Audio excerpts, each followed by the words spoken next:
Thank you everyone for joining us today for the December edition of the Tableau user group for credit unions. Today, we've got a couple of speakers from the data science team over at PenFed or Pentagon, depending on how many advertisements you watch. And a couple housekeeping notes, as I said. We are recording this and we will send the deck out afterwards to all of you. If you have any questions you want to ask that come up along the way or that you already know you want to ask, feel free to use the Q&A box at the top of the screen or in the Zoom. And if you want to ask any of us any individual questions or have some connection issues, feel free to use the chat function. And also, if you are not already signed up, you want to make sure you get invitations in the future. We've got the link here, and again, that will be in the slides that are sent out. So let's jump in. Today, as I said, we're going to go through just a couple of quick community updates and then hand over to our two friends from PenFed to talk about their mortgage dashboards they're going to share with us. About a quarter of the next hour, we're going to switch over to Q&A. But again, if you have things along the way, pop them in the Q&A box and we will get to them. Quick introduction, I am Charlotte Taft. I'm the director of BI over at Callahan in DC, and I've had the honor of organizing the Fearless Leadership Group of the Credit Union TUG, as we call it, the last 2 years.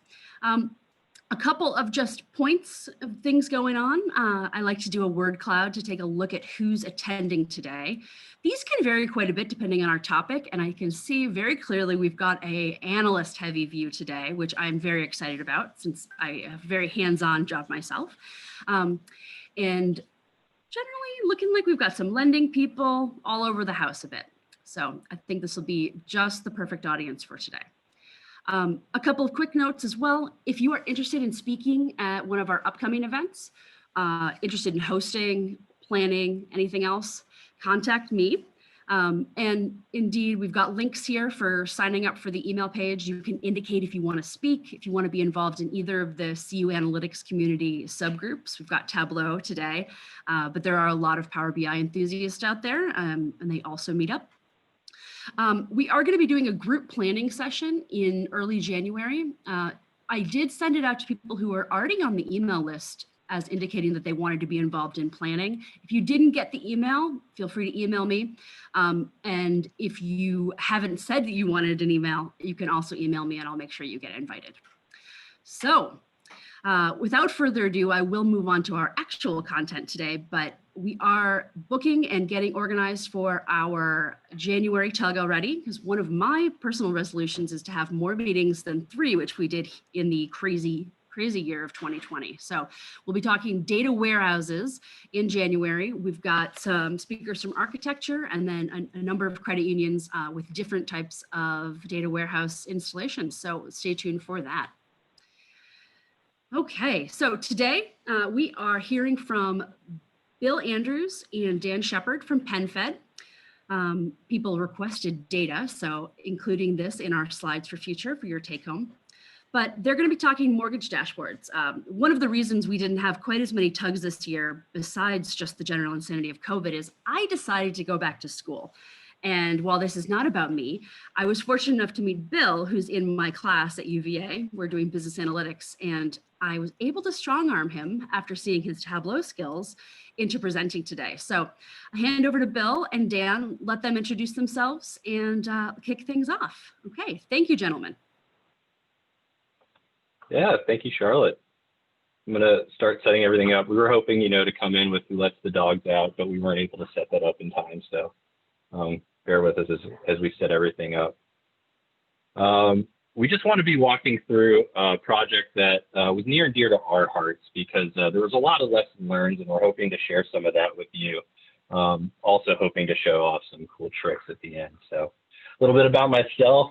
As Charlotte mentioned, I'm Bill. I just joined Darden's Masters in Business Analytics program. I started at PenFed 5 years ago, and in my past 5 years, I've touched everything from building relational databases, automating reports, prepping dashboards, developing the BI environment, some forecasting and descriptive analytics, and I'm now a little bit more in the strategy side. Joining also us is Dan Shepard, if you want to introduce yourself. Yeah, good afternoon, everyone. I'm Dan Shepard, as Bill mentioned. I've worked at PenFed for 2.5 years now, and I've worked closely with Bill on a bunch of BI projects. We're excited to share our experiences and hope it helps you within your roles as well. Yeah, thank you, Dan. So let's set the stage. This project started mid-2019. PenFed had just undergone a change of the guard. Our team had to quickly adapt to a lot of the data needs that this new team had, but overall, we also had a big mortgage process revamp.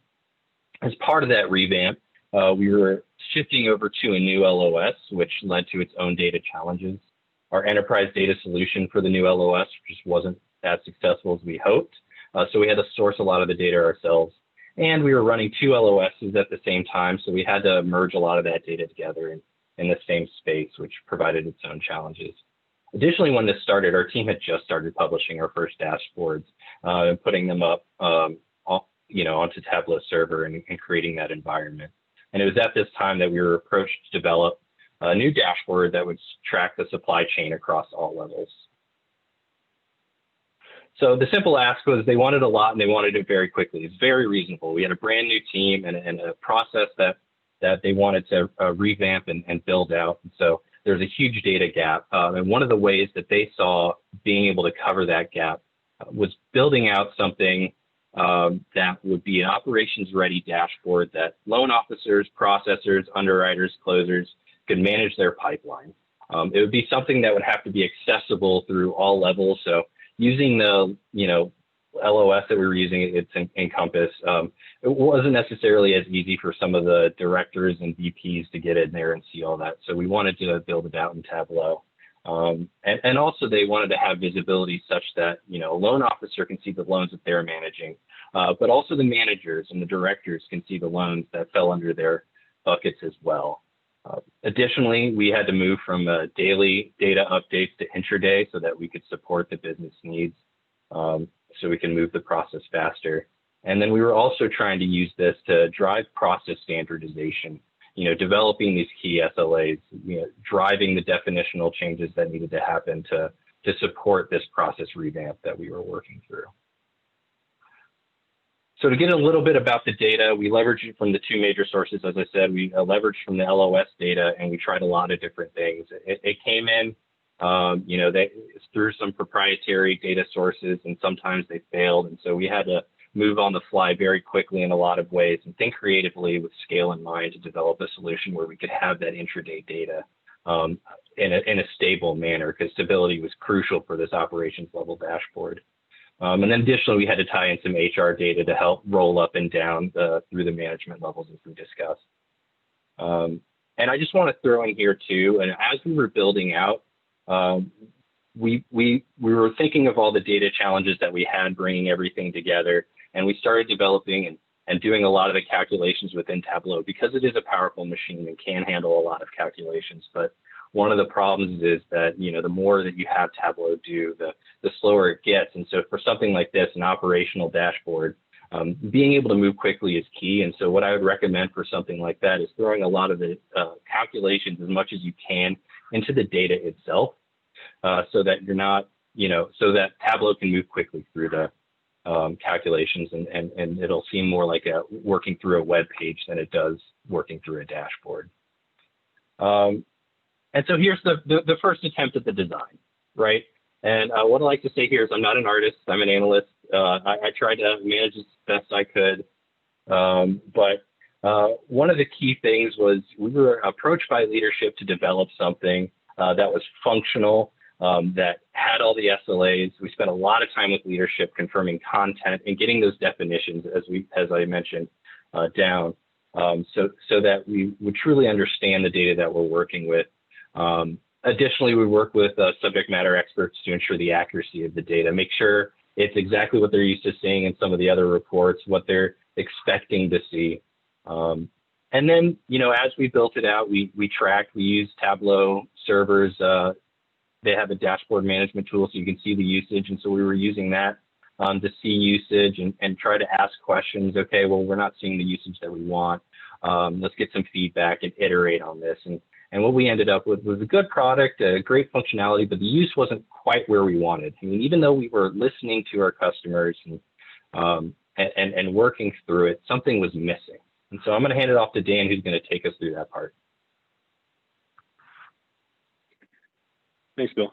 So the challenges, we've all been there. Every new development is going to bring challenges. That goes without saying, but some of the challenges that we had to solve too were, how do we engage and earn the commitment from our stakeholders and the end users to consistently use this product?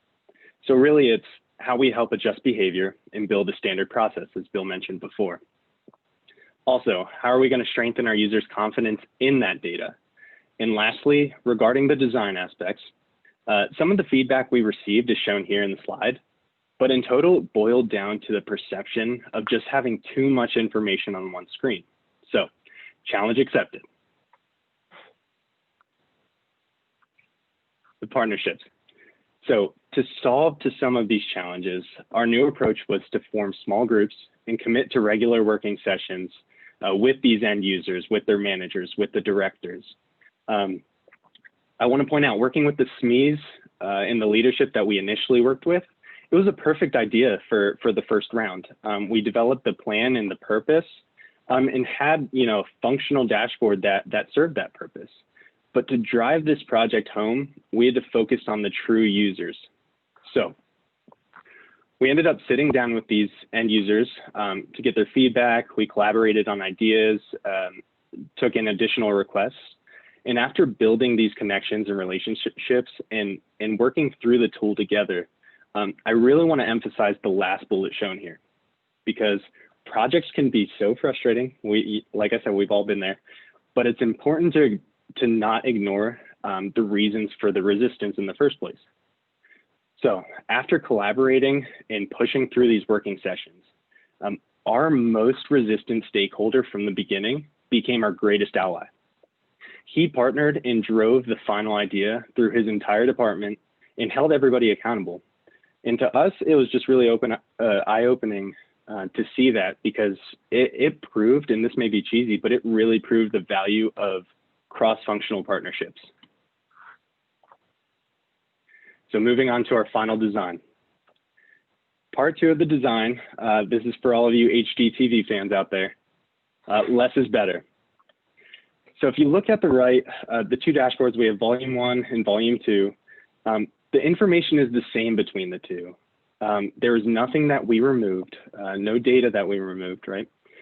But instead, we placed our focus on what's not there and trying to increase the white space within the dashboard, rather than trying to brainstorm what needs to be added to the dashboard. We wanted to take away and open it up to make it look more convenient to use. So I want to show a cool feature. Bill, if you don't mind opening the dashboard on server. So our goal was to focus the attention on the crucial process drivers within this dashboard. So we're talking about the 6 colorful tiles right in the middle.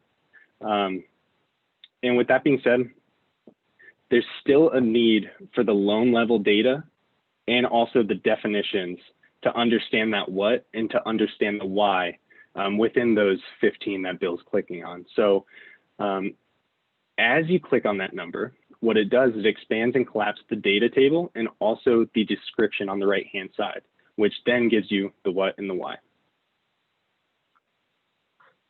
Now we'll walk through this a little more towards the end. We can dive into some questions regarding that feature at the end.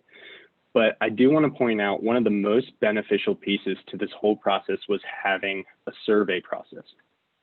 In every new working session that we had, we used some sort of questionnaire asking, what's the first thing that catches your attention? Or are you able to use this dashboard without explicit directions? This really helped confirm for us what we set out to do. It was to define the focal point and have them, right when they first look at the dashboard, have them focus on what's important there. And then the other piece is we wanted to greatly increase the convenience of the tool as well. And both of those questions captured those. Yeah, thanks, Dan. And actually, I'm going to jump in real quick. And, this is why we wanted to bring this story to the Tableau user group. You know, I'd like to say Dan and I are both brilliant analysts, just best of the best. But one of the things that you miss when you put stuff like this together is that business intelligence is a really interesting marriage between, you know, analytical capabilities and the user experience design that you normally associate with web page design. It isn't enough to have a really cool insight. And you'll hear this all the time, so I'm sorry, but it's so true. I mean, you hear it.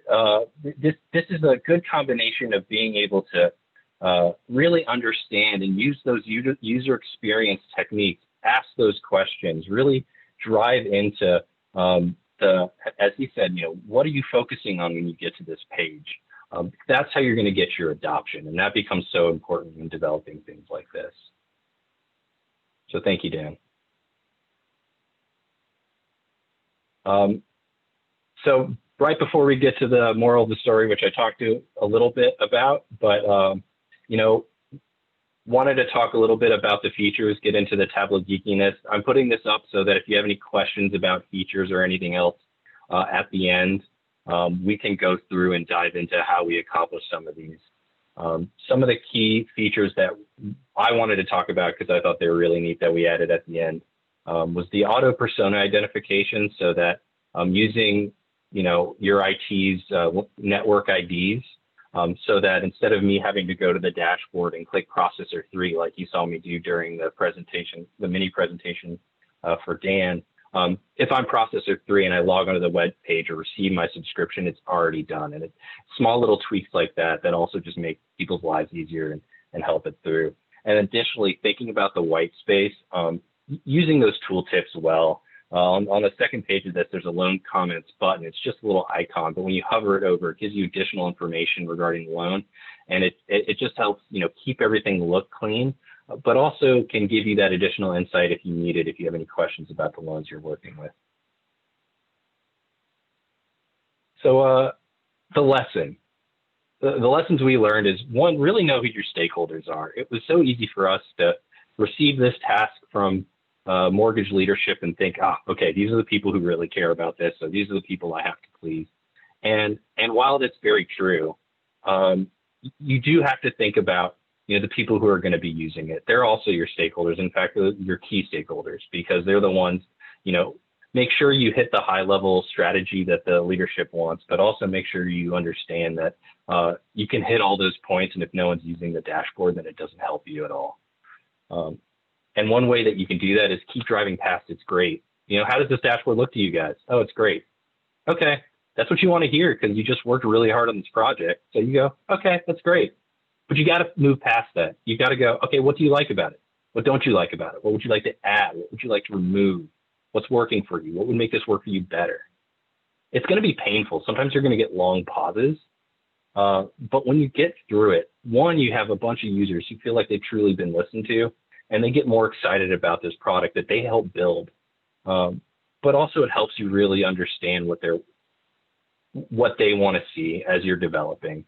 And then even then, you know, you still want to track, use that Tableau usage tool to see how people are going through. We were using that a lot for reference. And so it becomes a good tool for you to, even if people are saying, yeah, we're using it, you know, look at the back, see if they're actually using it. How many times a day are they using it? When are they using it? Becomes really important. And then finally, you know, I'm a nerd, so I had to add a nerd joke, but it's dangerous to go alone, right? You got to take your friends. One of the things that made this team really work, and Charlotte too, my cohort, when we did the project together, it was all about challenging each other. Never let any of the things go. You know, if Dan built something, he would show it to me and go, what do you think about this? And I would say, all right, I think that's great, but what if we did it this way? Or I'd show him something and he'd go, you know, I don't think that's great, but if we did it this way, it might work. That challenge each other to do better is so key to continue to drive excellence. And it's why we come to you today in this tug. We're hoping to get more friends to take with us as we develop dashboards and get better skills. You know, feel free to hit Dan and I up for any questions and we might bother you back. Because, you know, we're in this world together. So on that sappy note, figured if you have any questions, we'd be happy to answer them. These are our dogs, by the way. We're going to take a poll on whose is cuter at the end, but I'm just kidding. I will say, Bill, we have a few questions in the Q&A and in our chat already. So Alex asked, are you having to use LOD calculations in the workbook? Yes, we do. It's the relationship between action filters that we place into context. So they're at the highest level within the sheet or the dashboard, but still below the data source. And we use LOD, we use the fixed calculation. And that's the way we get the table down bottom to expand and collapse to absolutely nothing when we don't select something. So yes, in short, we do use LOD calculations, but that relationship between the two is how you get the table to expand and collapse. This feature, Dan? Exactly. Okay. All righty. An anonymous attendee asked, are you hosting or utilizing Tableau online? How did you choose to scale your Tableau licenses across the org? Thanks. Phil, do you want to take that? Yeah, that's a good question. Yeah, I'll take that one. It's a good question. It's something that we're still in the process of. We're not using the Tableau online. We're hosting it ourselves.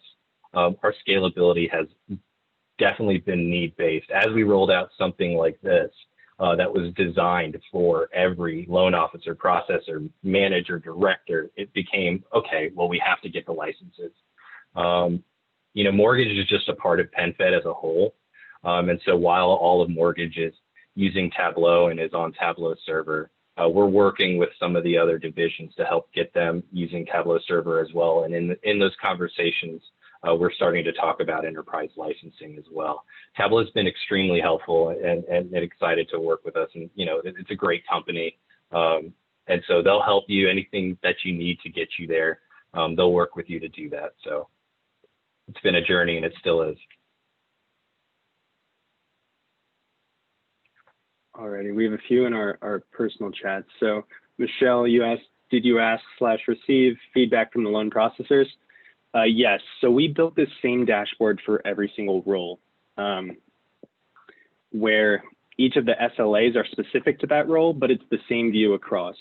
So for the processor dashboard that we're looking at, yes, we sat down with, I mentioned small groups, so we couldn't sit down with every processor within our org, but we had a select group that we continued that communication and collaboration with, as well as their managers and directors within the org.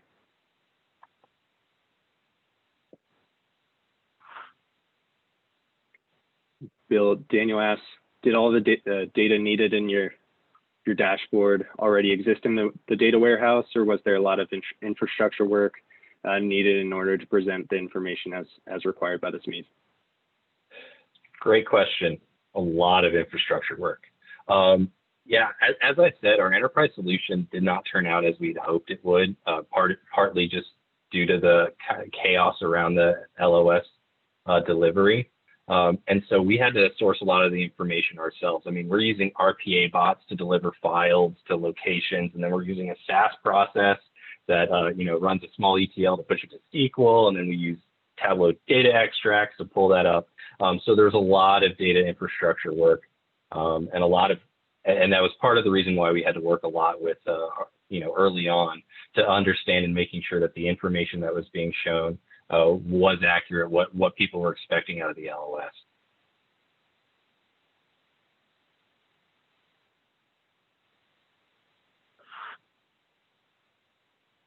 Alrighty, so Irene is asking about the utilization increase from 1.0 to 2.0. I'm going to be honest with that. We were talking about that earlier, and we just honestly didn't get around to capturing how many views per day we have as of today, and we wanted to capture that before this meeting. But Irene, I'll circle back with you, and we'll give you that answer because we're interested in that as well. I will say it's pretty, it was a big difference because particularly with our two channels, our consumer direct channel pretty much had a strong buy-in into what we developed. The retail division was still apprehensive because there was things missing that they needed with that realtor connection. So after having worked with them and understanding that need, that's what drove, almost opening up a whole different channel of adoption.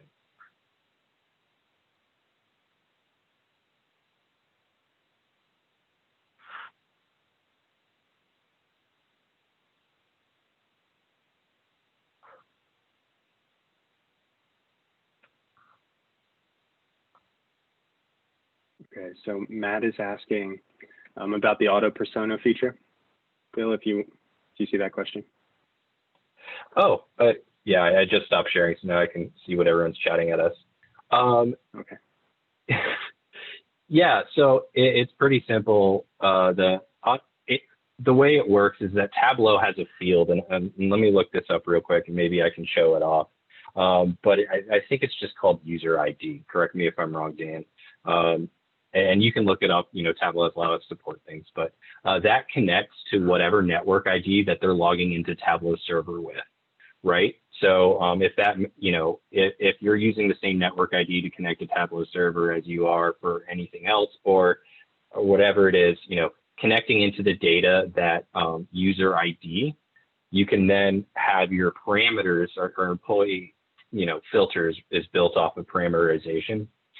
So we have a filter in there that connects the parameter to that user ID such that, when we send out a subscription, we want that to be true unless the parameter says something like all employees, right? So that, if someone's not in here, if, not included, or someone wants to go in as themselves, like imagine I'm a director and I want to go in as myself or see it and have it land on my page. But then I want to drill down to a specific processor. I have the option to do that as well. Yeah, and when you use that feature, the subscriptions that are sent out are personalized to that user's ID too. So that's the cool thing, because if you have 300 people within one group on Tableau server, you can set them all up for a subscription as long as the view is defaulted to that my view or the ID calculation that Bill is talking about. It's going to send that. All you have to do is set up one subscription. It'll send a personalized view to each one of them based off of their ID. So it's very convenient, or else you'd have to go through creating separate views for all 300 of those people and setting up subscriptions. So. Quick note, I will find the help section on this and include that in the follow-up email for folks. Great, thank you, Charlotte. Alrighty, we have two questions about the time frame. Bill, if you, and that's regarding, adjusting the data source, and also I think between volume 1 and volume 2, how long overall that took. Would you like to cover that? The first one was about the data. Yeah, they're both around the same topic, but the follow-up question on one of them is regarding the data. Oh, sure. Yeah, as I said, we started this project as a twinkle in our eye, July 2019. I think, as I said, we ran into a lot of data issues early on, had a lot of definitional discussions that we had to work through. And so, all said and told, I think we had all 4 of the dashboards initially out by November or December, some data issues that we had to work through, and it wasn't revamped, I think, until February. And then beyond that, I think we were re-engaged, was it March or April, Dan, to understand, as I said, we were tracking usage as we went through and saw that the numbers were increasing. It wasn't at the rate. And so, we re-engaged the project, I think March or April. And then, so all said and told, by the time we were done by, with both versions of this, I think the whole thing took a year for 4 different dashboards. And just to add, I mean, this wasn't our sole responsibility, right? So there are a lot of other projects going on as well. So development in total, the whole time frame, like Bill said, about a year. But if we were to only focus on that, or that was somebody's specific job, it would have been quicker in total. Jeff asked, and I actually wanted to kind of paraphrase his question. Jeff was asking the makeup of the BI team at PenFed, sort of size-wise, and pointed out a situation that he is definitely not alone in, which is, the warehouse reports and Tableau. What does your setup look like? Is it one squad, or I know you guys are in mortgages. Is it sort of set up where you have BI people in each different business unit? Can you tell us a little more about that? Yeah, I can jump in. At this time when we started this process, we had been one team of maybe it was myself, Dan, and a couple of other analysts, VP director. I think the team was maybe 6 people strong. By the time that this project finished, I moved more into the strategy space. So I think the team mostly now is just Dan and the same analysts from before. But I think the BI team now is 4 people strong. Is that right, Dan?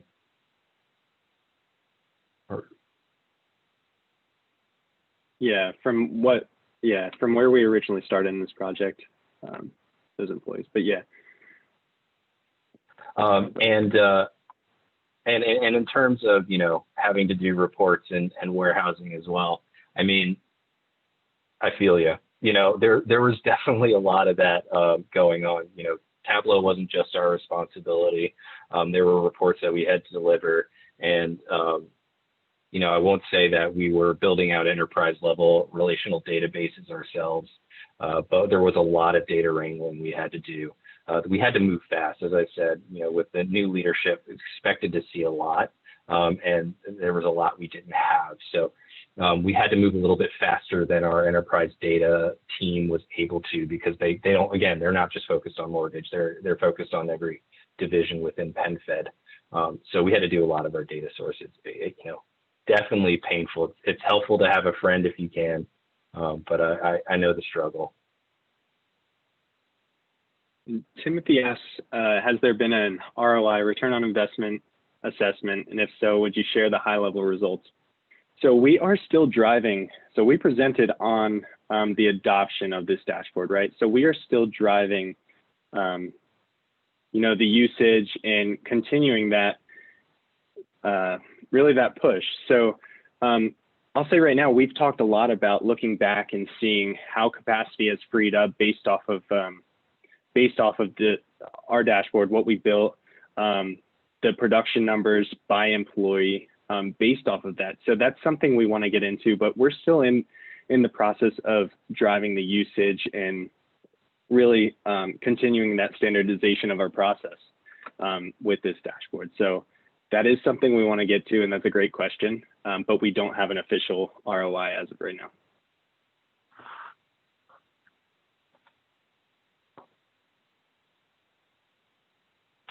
There was another question now that I have access. Did we have to consider privacy issues in displaying loan and member level information in the dashboard? I'm going to assume you mean, not for this presentation, because we used a lot of fake data for this presentation. But in general, PII was a concern, and we would have to meet with our security team to make sure that what we were showing on this dashboard, was considered safe from their point of view. Additionally, it's why in part that we decided to host Tableau server on premise and still choose to do that, even though there's a lot of advantages to Tableau online. Making sure that the data is only accessible by people with using a VPN or however, all the data security concerns. So we try to very much lock down as much of that PII as possible during the development of this and all our dashboards, honestly.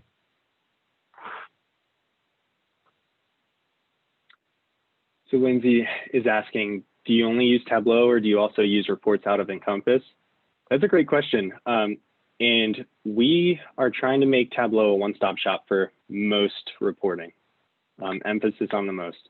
What I will say is that really depends on what team you're working, you work in. So a certain sales teams, certain processing teams, they might be more familiar with the Encompass reporting tool.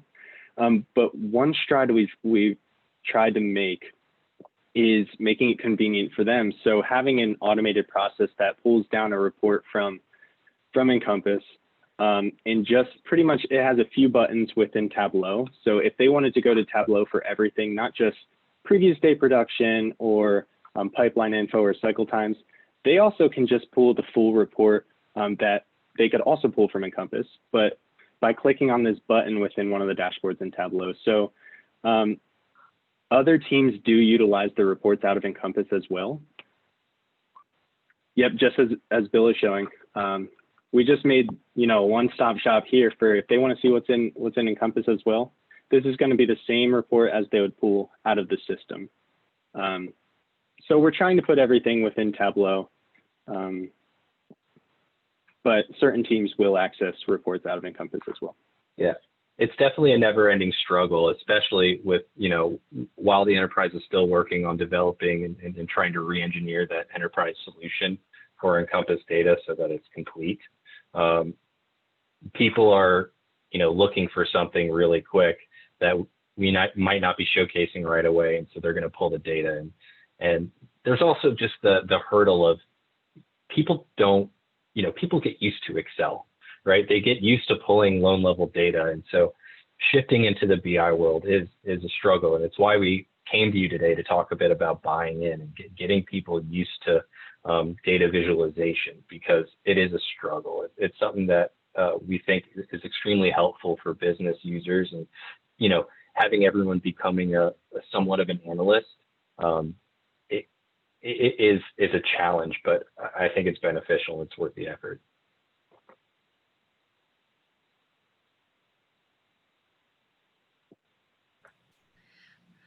From the chat, and I do know how to make buttons, and I will include the steps in the follow-up email.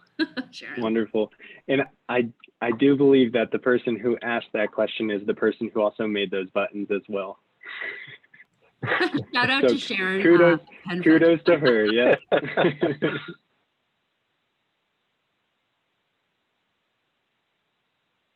Well, I did see, and I think that people will probably keep putting questions in. Bravo, Sharon.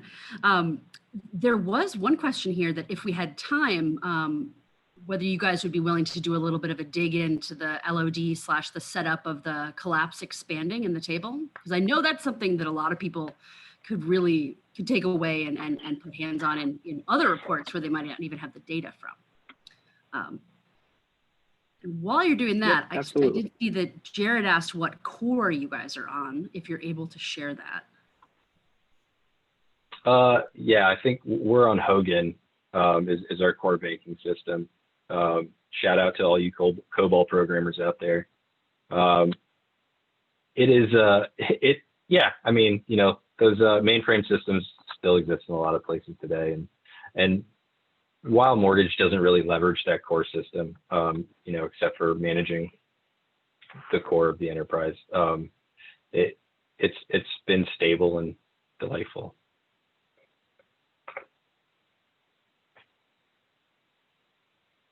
Okay, I can walk through the way that we expand and collapse the table. So it all starts with the way that we set up the data. So I want to explain that a little bit.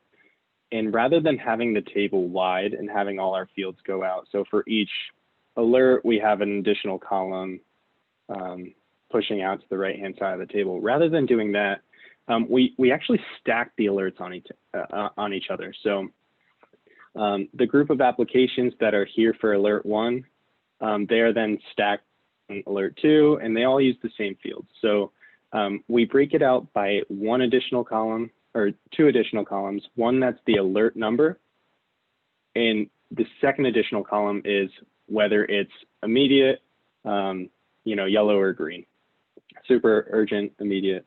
I can't remember what we call them, but that's the purpose right there. So rather than making the table wide, we actually make it really long. So that's the first step. Now, what I want to walk through are the actions that we built. So for each of these, calling them a card, and what we do is when you click on alert 1, it's going to filter this table below for that specific alert, since we have that as a column. So it filters the whole data source down to just alert 1. And then what it also does, if I'm clicking on the 486, it will filter that data source even further just to what is urgent, what is red.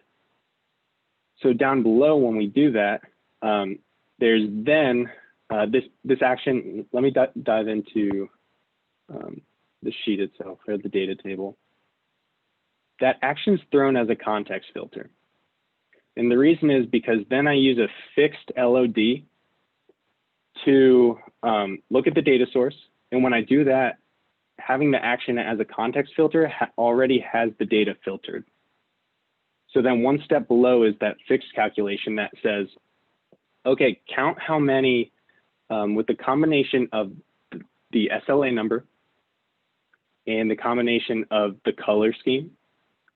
If there's only one variation of that, then have the table expand. So that might be a little bit in the weeds, but because I selected on alert 1 and the red tile, the only data that's behind here is for alert 1 and the red tile, right? So having that count for the fixed calculation to say, okay, look across the whole table, count how many variations there are between the two, and there's only one now. We say, okay, then make a flag of 1, else 0. And when there's the flag of 1, you can say, you know, when the flag is 1, show the table. When it's not, don't show the table. And how'd you, Was that, on the loan level yeah, data, Dan, do you want to walk through how you got it to be invisible when it's not selected? Yeah, what option absolutely. do you have to select? No, that's a great point. So when I'm talking about the variations, right, I have this field called filter pipeline flag.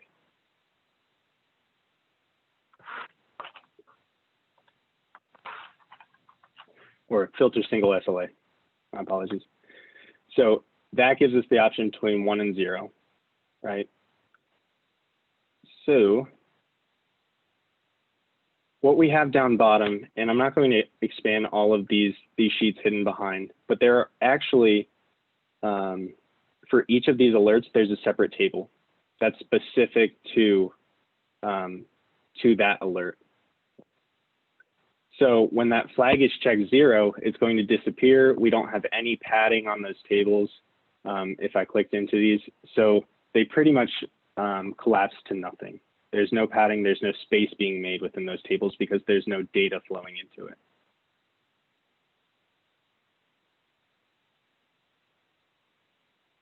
Would you like to add to that, Bill, or? I'm hoping that wasn't too far into the weeds or too confusing. I've been on mute. That doesn't help. Yeah, just more specifically. So, you know, at the bottom, the padding issue is huge because every container that you build within Tableau automatically adds a padding of 4, outer padding of 4 all around it. And so without having adjusting the padding, what you'll see is, you know, big spaces, you know, if you click tile 4, right, it'll be offset below. So making sure that 1, that the padding was 0 and all of it was crucial. And then 2, it all has to be in the same container. All of these have to be in the same container. And there's an option that allows you to, when the data is null, for it not to show anything, to have it disappear, as long as it's all part of the same container. So we leveraged that. And that was, you know, crucial for that white space thing that we talked about earlier, making it so that the eyes went to the tiles early on, and then, you know, as they needed more information coming up.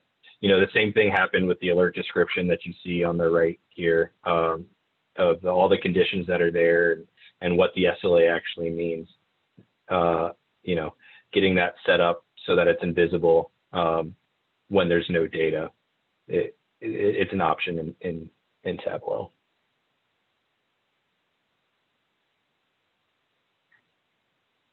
And yeah, it looks like Charlotte said there's a tutorial on how to use dashboard containers in future. That's a great conversation. If you can master dashboards, you can do so much within Tableau. If you struggle, like I first did with containers in Tableau, then organizing things around a page can be extremely frustrating. So it might be a good one to go to.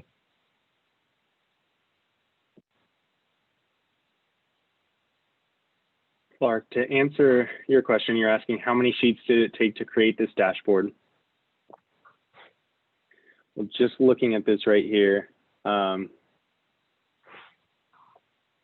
each of these is a sheet, so 3 times 10. You want to go to the dashboard? Hit the dashboard tab on the left hand. Gotcha. That many sheets. So probably around it takes 40 a lot of to sheets. 50. And it's why, you know, one of the things that I wanted to mention is as you start building beasts like this, having that data, you know, offset to your table as opposed to letting Tableau do too many of the filters and calculations on it by itself becomes crucial when you have dashboards that are, you know, 30, 40, 50 sheets big. It doesn't take a while to do it because there's a lot of copying and pasting. If you're lazy like me, it's duplicate, duplicate, duplicate.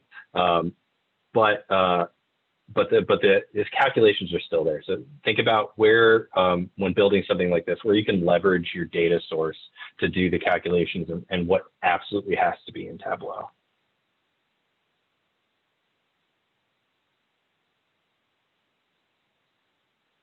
So Jared, I'm wondering if you are asking if your question is regarding looking at maybe a full pipeline that's not just specific to these alerts.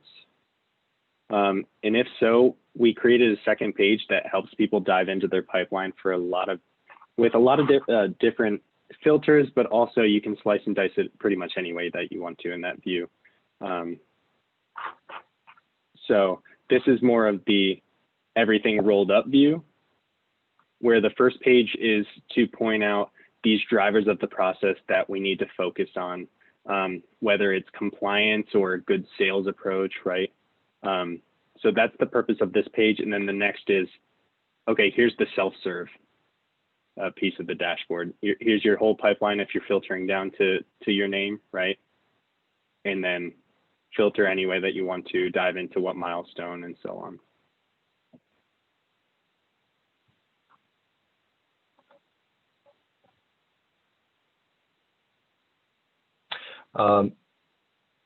We got a question that says, this is a production dashboard. How frequently does the data source update? So as I said, we have a complicated system using a lot of cogs, but we were able to get it on an hourly basis, updating, you know, updating on it at every hour, you know, from 7 to 7. You know, one of the things that we leverage while doing that is the Tableau extracts. One thing that we found is going with live data has a lot of performance issues as well. And so we built everything on extracts and then worked with our Tableau admin to set up the extract subscription so that we could have something that ran on an hourly basis. And then the other side of it is subscriptions. As we said, we had something that gets sent out. And so we had the capability, we set it up so that everyone receives their dashboards every morning, first thing after they've been updated. But we also walked them through how to set up subscriptions on their own. And we had multiple subscriptions available throughout the day so that if, you know, they're working on, you know, they're in Encompass working on the loans and they want something that reminds them halfway through that, hey, check the dashboard again. We gave that availability to them.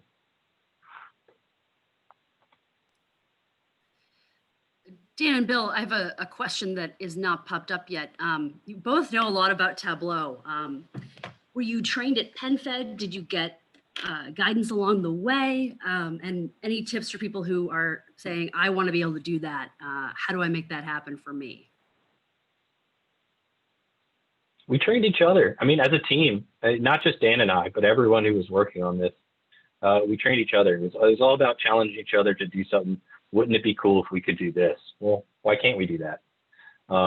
There's a lot of, you know, armchair research on Google. Tableau has a lot of great resources. I do know that early on in the pandemic, Tableau did offer 3 months of free Tableau lessons, which I did leverage at some point. You know, it was too good to pass up. But it's, you know, Tableau is like some games. Easy to learn and hard to master. It's not really that hard to master. You just have to want to know what to do. It's coding. Stack Overflow will have stuff. YouTube will have stuff. I wanted to make a radar chart the other day, and I'd never made one before. I Googled how do you make a radar chart in Tableau. Just thinking about what you want to do, there's resources out there. And just make sure that, when you're doing stuff like this, figure out what you want to do with it. Another great resource, and I know we peruse this a lot, is Tableau Public. They have a lot of really great, in their gallery, a lot of great visualizations and wireframes that you can look through, and hopefully it'll generate ideas. How do you do that? You just pull it down from Tableau Public. And so, oh, that's how they did that. That's pretty cool. You develop it on your own, and then you put your own little twist to it. Yeah, so I want to move to Larry's question. Bill, do you still have the server dashboard up? I may indeed. So Larry's asking, have you ever thought of creating date parameters / filters to see by month and quarter? Is that possible, or are there too many moving points? One thing we didn't hint on here, at the very top of this dashboard, we have a select option, and I'll give it a second for this to be pulled up. So just as you mentioned, Larry, this is actually a parameter at the very top that has the backend calculation that knows, okay, if we're selected on total pipeline, then show everything, right? But if we click on closing this month, the same idea occurs, right? We'll see all of the applications that are set to close in the next month. So just as you pointed out, yeah, we can actually absolutely use a date parameter as a filter in this case and not make it too messy. It just gives us another option, another perspective, I guess you can say, ways to view this dashboard. So. Yeah, and I read that question slightly different, so I'll touch on that too. I could be wrong, but we have built dashboards too that use parameters to, if you have a table that's built out to show data monthly, and you want to show that data weekly as opposed to having that month view, using parameters to change the date diffs or date parts or whatever that you're working with. It's pretty easy. Tableau's got that flexibility, so. Exactly. And Dan probably answered you, but I'm rambling about something else maybe. No, that's a great point as well, Bill, because you can also then use date hierarchies to kind of fulfill that same idea, where if you want to default it to monthly, but then you want somebody needs to dive into the daily look or maybe just annual, right? You can just hit the plus or minus signs within the table that will expand or collapse the view that you're looking at if you want to look at it monthly, weekly, daily, however you choose.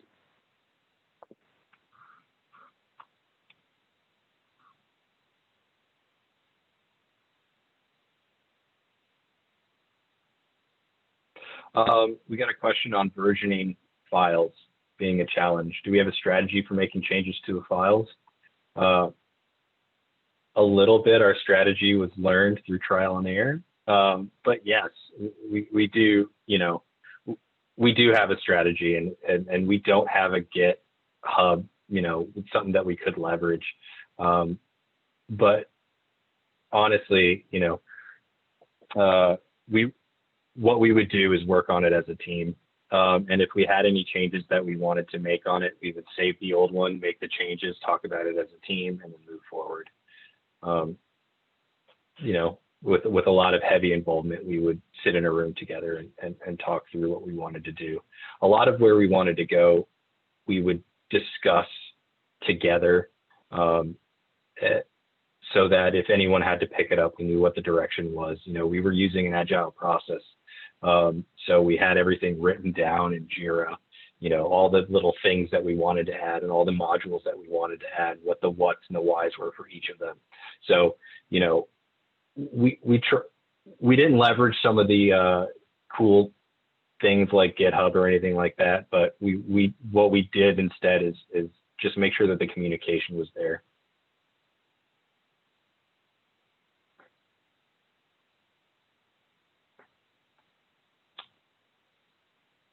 Got a question on data governance program for mortgage applications and in general with our core.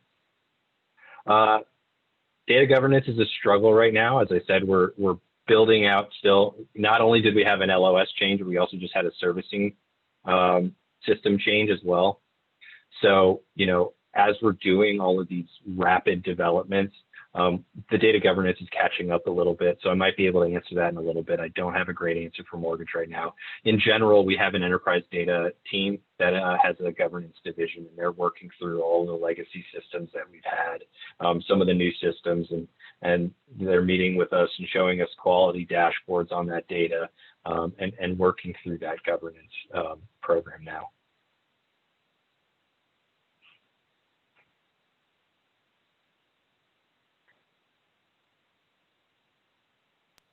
Wonderful. Well, thank you so much, guys. And thank you to the audience for a ton of wonderful questions. Really appreciated this. I think this is a wonderful balance between the big picture and the elements of how you actually put it together.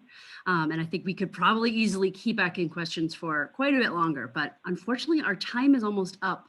I will be sending out the deck afterwards, and providing they're willing, we will include Bill and Dan's emails in there. And I think Bill already offered to email you back. So feel free to contact them or myself.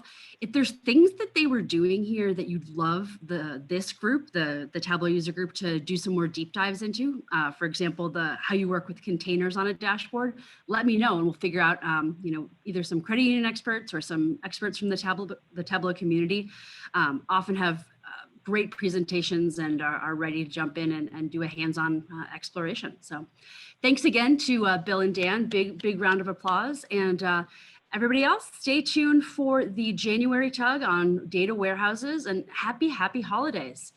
Okay, thanks again. Bye guys.